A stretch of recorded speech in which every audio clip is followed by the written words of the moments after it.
بسم اللہ الرحمن الرحیم۔ اللہم کل ولیک الحجۃ ابن الحسن صلواتک علیہ وعلی آبائہ فی ہذہ الساعۃ وفی کل ساعۃ ولیا وحافظا وقائدا وناصرا وظلیلا وعینا حتی تسکنہ ارضک طوعا وتمتعہ فیہا طویلا برحمتک یا ارحم الراحمین۔ اللہم صلی علی محمد وآل محمد وعجل فرجہم۔ السلام علیکم کنیزان زہرا و منتظرین امام زمان۔ امام حسن علیہ السلام امن و سلامتی کا محور و منبع ہے، لیکن بہت سے افراد ان کی اسلام کی بقا اور حیات کے لیے گراں قدر خدمات کو یکسر نظر انداز کر دیتے اور نعوذ باللہ بعض کوتاہ نظر امام حسن علیہ السلام کی دور اندیشی کو خاکم بدہن بزدلی سے عبارت کرتے ہیں۔ لیکن صاحبان فہم و فراست، آج چاہوں گی کہ تاریخ کے ان تاریک گوشوں سے پردہ ہٹاؤں جو صدیوں سے پنہاں ہیں۔ موضوع سخن امام حسن علیہ السلام کی ذات اقدس اور اسلام کی بقا کے لیے ان کی گراں قدر خدمات، اور اس سلسلے میں آج اس صلح کا تذکرہ ہوگا، اس معاہدہ امن کا تذکرہ ہوگا جو امام حسن علیہ السلام اور معاویہ کے درمیان ہوا۔ امام حسن علیہ السلام 37 سال کی عمر مبارک میں امامت کے عہدے پر فائز ہوئے۔ انہوں نے مسجد کوفہ میں اپنے پدر بزرگوار کی شہادت کے بعد خطبہ دیتے ہوئے فرمایا، کل رسول اللہ صلی اللہ علیہ وآلہ وسلم کے بعد اللہ کے سب سے بہترین بندے کو شہید کر دیا گیا۔ اب میں اپنے والد کے بعد ان کی امامت کا وارث ہوں۔ زمانہ قدیم میں شام موجودہ شام جیسا نہیں تھا، بلکہ اردن، لبنان، فلسطین اور شام مل کر ملک شام بناتے تھے۔ معاویہ امام حسن علیہ السلام کے ہر اقدام اور عمل پر نظر رکھے ہوئے تھا، بار بار جاسوس روانہ کرتا۔ جب امام حسن علیہ السلام نے ان تمام جاسوسوں کو رنگے ہاتھوں گرفتار کیا تو ان سے دریافت کیا، کیا وجہ ہے جو اس طرح کا رویہ اختیار کیا جا رہا ہے؟ ان سے کہا کہ اگر معاویہ جنگ چاہتا ہے تو بے شک جنگ کی جائے گی۔ کیا وہ نہیں جانتا کہ میں فرزند حیدر کرار غیر فرار ہوں؟ شجاعت اور بہادری اللہ کی راہ میں شہادت کے لیے ہمیشہ تیار ہوں۔ لیکن صاحبان فہم و فراست، تاریخ نے ایک تلخ پہلو، بہت تلخ پہلو کی طرف نشاندہی کہ امام تو معاویہ سے جنگ چاہتے تھے، لیکن امام کے چاہنے والے معاویہ سے درپردہ مل چکے تھے۔ یہاں امام کے ان ساتھیوں کا ذکر بھی مقصود ہے جو بظاہر جانثار ہونے کے دعوے دار تھے، لیکن درپردہ معاویہ کے ہاتھوں امام حسن علیہ السلام کا سودا کر چکے تھے۔ تاریخی اہمیت اور وجوہات معاہدہ امن کی۔ امام حسن علیہ السلام نے مولائے کائنات کے 3 سالہ دور حکومت میں 3 جنگیں لڑیں، جس میں جنگ جمل، جنگ صفین اور جنگ نہروان ہیں۔ ان تینوں جنگوں میں بہت بڑا المیہ یہ تھا کہ امام حسن علیہ السلام جو ان تینوں جنگوں میں اپنے بابا علی مرتضیٰ کی قیادت میں لشکر میں سپہ سالار ہیں اور چاہتے ہیں کہ معاویہ کا خاتمہ کر دیا جائے، لیکن صاحبان فہم و فراست، فوج لڑنے سے قاصر ہے کہ ہم جنگ نہیں کر سکتے، ہم تھک چکے ہیں۔ امام حسن علیہ السلام انہیں آمادہ کرتے ہیں کہ دین کو ضرورت ہے قربانی کی، لیکن کسی قسم کا اثر ان لوگوں پر نہیں ہوتا جو بظاہر جانثاری کے دعوے دار ہیں۔ اب جو 2 بہت اہم وجوہات بنی معاہدہ امن کی، اس میں سب سے پہلی وجہ یہ ہے کہ امام حسن علیہ السلام کی بے پناہ کوشش کے باوجود، لاکھ اصرار کے باوجود فوج لڑنے پر آمادہ نہیں ہے۔ اور دوسری اہم وجہ کہ جو لوگ بظاہر دعویٰ کر رہے ہیں وفاداری کا، جان نثاری کا، وہ بھی در پردہ معاویہ سے مل چکے ہیں۔ اور معاویہ جو اس وقت میں ایک بہت بڑی حکومت کا مالک ہے، جس میں لبنان، اردن، فلسطین اور موجودہ شام شامل ہے، اور بہت چالاکی اور عیاری سے لوگوں کے ایمان خرید رہا۔ اور بہت افسوس کے ساتھ یہ کہنا پڑتا ہے کہ عبید اللہ ابن عباس جو امام حسن علیہ السلام کو اپنی وفاداری کا یقین دلاتے ہیں اور 800 فوجیوں کے ساتھ شامل ہونے کا یقین دلاتے ہیں، لیکن درپردہ معاویہ سے مل جاتے ہیں جب انہیں 1,00,000 درہم کی پیشکش کی جاتی ہے۔ تو صاحبان فہم و فراست، یہ تھے وہ تلخ حقائق کہ جن کی وجہ سے امام حسن علیہ السلام معاویہ کی تمام حقیقتوں، عیاریوں، چالاکیوں سے باخبر تھے اور چاہتے تھے کہ میدان جنگ میں اس سے سامنا کیا جائے، اور بلکہ بارہا اعلان کیا اور کہا کہ مجھے میدان جنگ دیا جائے، اور چاہے مخالف فوج ہم سے 10 گنا تعداد میں زیادہ ہو، میں تمہیں اس جنگ کو فتح کر کے دکھاؤں گا۔ لیکن صد افسوس کہ میرے مولا کو وہ جانثار بالکل میسر نہ آئے۔ جو کربلا میں 72 تھے، تو صد افسوس کہ امام حسن کے ساتھ اس وقت 4 بھی ایسے جانثار نہیں تھے کہ جو مدینہ میں میسر آتے، جو حاکم وقت معاویہ کے خلاف اٹھ کھڑے ہوتے اور بہت چالاکی اور عیاری سے لوگوں کے ایمان خرید رہا۔ انعام و اکرام کی شکل میں، درہم و دینار کی شکل میں دیا جاتا، کسی کو پیشکش کی جاتی کہ معاویہ کے خاندان میں اس کی بیٹیوں، بھانجیوں، بھتیجیوں سے جس سے چاہے وہ شادی کر سکتا ہے، اور کسی کو لالچ گورنری، کسی اہم منصب کی دی جاتی تاکہ وہ فرزند رسول اللہ صلی اللہ علیہ وآلہ وسلم کا ساتھ چھوڑ کر معاویہ کے لشکر میں شامل ہو جائے۔ یہ بے وفائی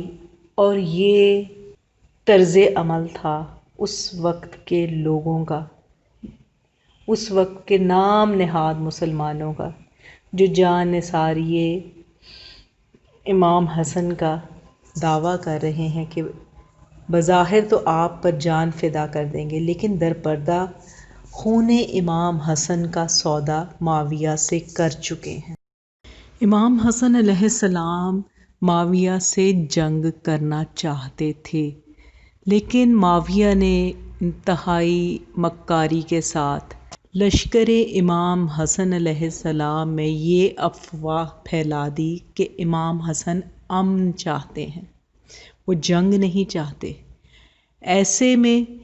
امام ان لوگوں سے بھی باخبر تھے جو بظاہر لبادہ اوڑے ہوئے ہیں وفاداری کا، لیکن در پردہ اپنی وفاداریوں کو معاویہ کو بیچ چکے ہیں۔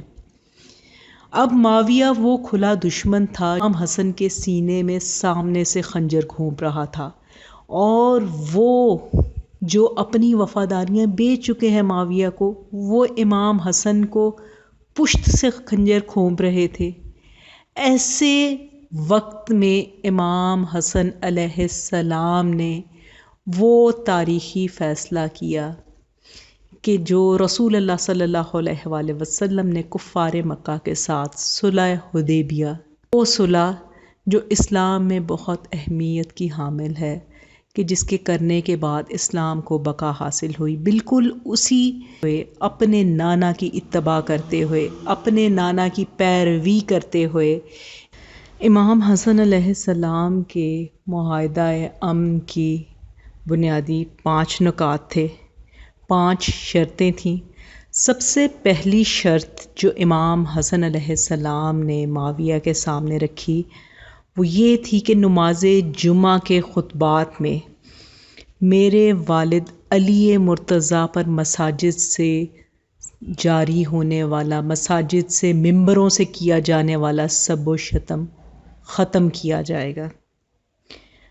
دوسری اہم شق تھی کہ سنت نبوی میں کوئی تبدیلی نہیں کی جائے گی، میرے نانا محمد رسول اللہ صلی اللہ علیہ وآلہ وسلم کی جاری سنت نبوی میں کوئی تحریف و تبدیلی نہیں کی جائے گی۔ تیسری اہم شک تھی کہ محبان اہل بیت اور شیعان حیدر کرار کا قتل ناحق جو اموی حکومت کا معاویہ کے دور حکومت میں کیا جا رہا تھا اس کو فوراً بند کیا جائے گا۔ چوتھی شرط تھی کہ جمل اور جنگ صفین کے مقتولین کے خون کا قصاص دیا جائے گا۔ پانچویں شرط تھی کہ جب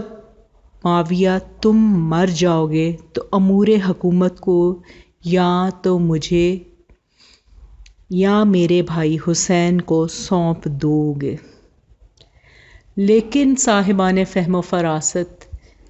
معاویہ نے ان شرائط میں اس معاہدے کی کسی ایک بھی شک کی پاسداری نہیں کی۔ سب سے پہلی شک جو تھی کہ نماز جمعہ کے خطبات میں مولائے کائنات پر، اور یہ ایسی تلخ حقیقت ہے کہ 60 سال تک نماز جمعہ کے مسجدوں سے ممبروں سے مولائے کائنات پر سب و شتم کیا جاتا تھا۔ پہلی شک کی پاسداری نہیں کی گئی۔ دوسری شک جس میں امام حسن علیہ السلام نے کہا کہ ان کے نانا رسول اللہ صلی اللہ علیہ وآلہ وسلم کی سنت نبوی میں کوئی تبدیلی نہیں کی جائے گی، لیکن تاریخ کے اوراق کھنگالیں تو پتہ چلتا ہے کہ نماز جمعہ کے خطبے بدھ کے دن دیے گئے۔ نماز جمعہ جو منسوب ہے جمعے کے دن ادا کی جائے گی اس کو بدھ کے دن پڑھا گیا۔ اور بھی بہت سی تحریفات سنت نبوی میں معاویہ کے دور میں کی گئیں۔ تیسری شک تھی کہ محبان اہل بیت اور شیعان حیدر کرار کا قتل ناحق بند کیا جائے گا، لیکن محب محمد و آل محمد اور شیعان حیدر کرار جن میں سر فہرست حجر بن عدی، عمر بن خزائی، رشید بن حجری کو بے دردی سے معاویہ کے دور میں قتل کیا گیا۔ پانچویں اور سب سے اہم شک جس میں یہ کہا گیا تھا کہ معاویہ کے مرنے کے بعد وہ اپنا جانشین کسی اور کو منتخب نہیں کرے گا اور امور حکومت کو واپس لوٹا دے گا، امام حسن یا ان کے بھائی کو واپس کر دیے جائیں گے، لیکن ایسا نہیں ہوا۔ معاویہ نے اپنے مرنے کے بعد اپنے بیٹے یزید کو بادشاہ وقت نامزد کر دیا۔ اب کنیزان زہرا و منتظرین امام زمان، ایک بہت اہم سوال جو آپ سب کے ذہنوں میں ہوگا کہ اس معاہدے کا فائدہ کیا ہوا؟ تو دو اہم فائدے جو حاصل ہوئے اس معاہدہ امن سے، سب سے بڑا فائدہ یہ ہوا کہ معاویہ کی چلاکی، عیاری اور منافقانہ چہرہ سب کے سامنے عیاں ہو گیا۔ معاویہ اور یزید میں ایک اہم فرق یہ تھا کہ اسلام کا دور دور تک کوئی شائبہ اس پر نہیں ہوتا تھا، اسلام کی دھجیاں اڑا دیتا تھا سب کے سامنے اور پس پردہ بھی۔ کبھی اس نے یہ ڈھونگ نہیں رچایا کہ وہ مسلمان ہے، لیکن اس کا باپ معاویہ بظاہر دنیاوی طور پہ ایسا ڈھونگ رچاتا کہ اس سے بڑا مسلمان کوئی نہیں، اور دنیاوی طور پہ اپنے آپ کو بہت مذہبی اور اسلام سے قریب ظاہر کرتا، لیکن در پردہ سب سے بڑا دین الہی کے خلاف سنت نبوی کے اقدامات کرنے والا، سنت نبوی میں تحریف کرنے والا معاویہ تھا۔ اب یہ صلح امام حسن کا سب سے بڑا فائدہ یہ ہوا کہ جس طرح صلح حدیبیہ میں رسول اللہ صلی اللہ علیہ وآلہ وسلم نے وہ کفار کے ساتھ صلح کر کے ثابت کر حق پہ کون ہے اور باطل پہ کون ہے، دونوں فریقین کا پتہ چل جائے، اسی طرح یہ صلح جو معاویہ کے ساتھ امام حسن علیہ السلام نے کی، اس سے واضح ہو گیا کہ حق پر کون ہے، اور معاویہ باطل پر تھا اور ہمیشہ ہی باطل رہے گا۔ اور دوسرا اہم فائدہ جو ہوا وہ یہ تھا کہ شیعان حیدر کرار کا خون ناحق جو بہایا جا رہا تھا، انہیں اس معاہدہ امن کے بعد کچھ ریلیف یا کچھ ان کی جانوں کو کچھ کسی حد تک سکون نصیب ہوا، اور کہا جا سکتا ہے کہ آج اگر کوئی شیعان حیدر کرار یہاں موجود ہے تو وہ اس صلح کے نتیجے میں، ورنہ اگر یہ صلح نہ کی جاتی تو بے شک اس میں کوئی دو رائے نہیں کہ اموی حکومت طاقت کے نشے میں چور تمام شیعان حیدر کرار کو تہہ تیغ کر دیتی۔ میں نے آج کی ویڈیو میں کوشش کی کہ ان حقائق سے پردہ ہٹا سکوں جن کے اوپر تاریخ کے اوراق میں بہت گہری گرد پڑ چکی ہے۔ امید کرتی ہوں آپ نے اسی توجہ اور جس سے میں نے یہ ویڈیو بنائی سنے ہوں گے یہ حقائق، اور میں اپنی سی کوشش کی کہ امام حسن کے بارے میں جو ایک عمومی رائے ہے کہ کیوں کیا گیا یہ معاہدہ اور کس لیے صلح کی گئی معاویہ سے، اس سے پردہ ہٹا سکوں۔ میں دعا گو ہوں کہ امام حسن علیہ السلام کی فہم و فراست کے صدقے میں اللہ تعالیٰ تمام شیعان حیدر کرار کو ہر قسم کی پریشانی سے اور ہر قسم کی آفت و بلیات سے محفوظ رکھے۔ الہی آمین۔